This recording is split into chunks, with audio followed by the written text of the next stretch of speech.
Ito ang kwento at pagkatao ni Marjan sa harapatiko ng mata ng mga tao.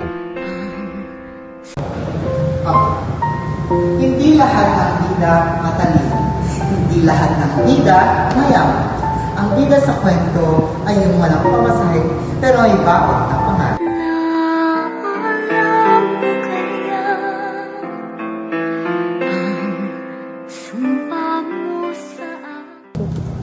Ang sabi nila, mag-aral ng mabuti para makaahon sa pangarap. Aba, ilang taon na akong nag-aaral pero parang paahon pa lang kami sa baha.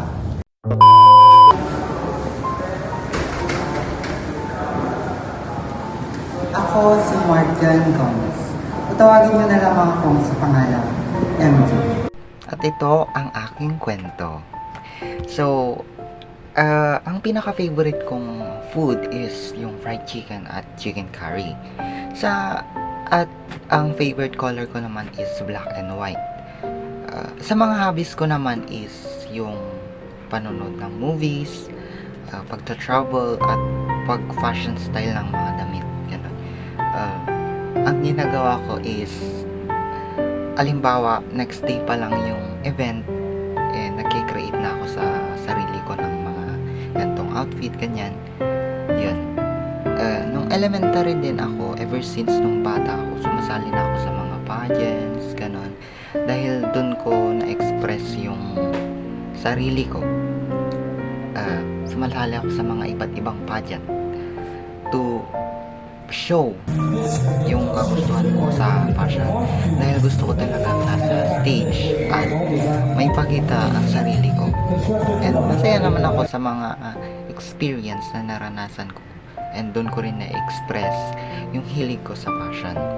Pero ngayon, tumigil muna ako sa pagsali dahil gusto ko mag-focus muna sa personal na buhay ko, which is yung pag-aaral. Gusto ko muna mag-focus, which is, minsan, nababalance ko naman yung pag-join sa different pageants, gano'n. And, yun.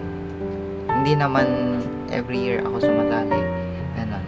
Pahinga, sali, gano'n lang. And, ito ang aking pinakamamahal na mama.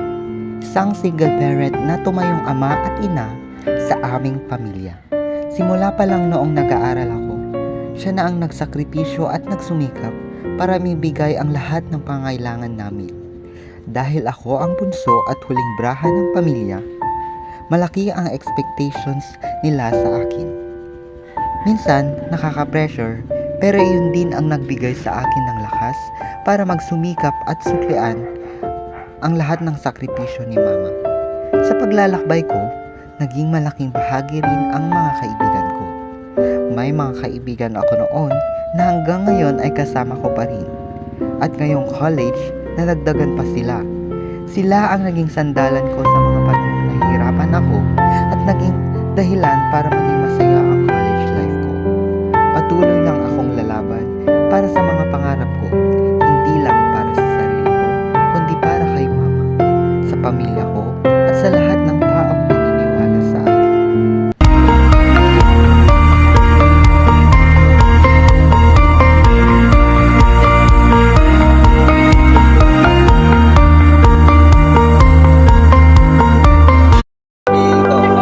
I choose Dinsu because of the good reputation capacity and education.